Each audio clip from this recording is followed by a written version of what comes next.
उद्देश्य आज्ञा भारतीय जनता पार्टी मुझे आज रिजाइन देली 3 तारिख दिन आपणकर प्रार्थीपत्र स्वाधीन भाव में दाखल करी मत मोर निर्वाचन मंडली रे 633 वार्ड एवं 256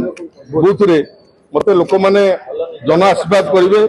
से प्रतिश्रुति दवा पर मु आज सामाजिक सम्मेलन करी दल छाड़ुची एठी जो भाई माने जो दल रहंतु बीजेडी हंतु बा बीजेपी हंतु जो माने राजनीति करने को आसी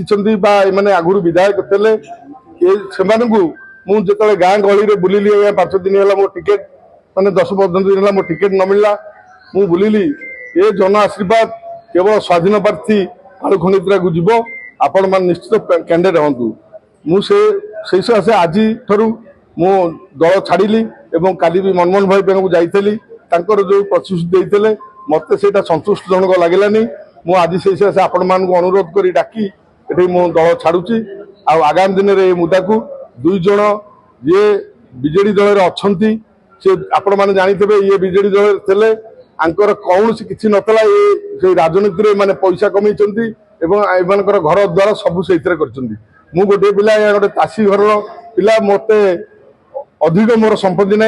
मु 10-15 मान बिल जमीर मालिक थी ये गाड़ी घोड़ा कौन आप जानते खंडिया गाड़ी घोड़ा 2-4 खंड करी मु बेपार करुली मत ये दल को धर्मेंद्र प्रधान नेतृत्व में आसिक मिशीली किंतु निश्चित आशीर्वाद था मु काम करी दल पे कम कलापर साधारण जड़े बिहार आसी अपरिता षडंगी जी आम एमपी कैंडिडेट हेले सी ये टिकेट बांधुंट दलर मु जानी ना कि मनमोहन भाई की पचारि जदि से टिकेट बांधा कथा आमको कहीं कम कराऊे आम कर्ज धार कर आज कम करूँ कहीं कौन पे आमको 5 वर्ष है एत कम कराऊे सी कहले मु कौन करी भाई आ सब चिंता कर तो दुख बुझीपारुची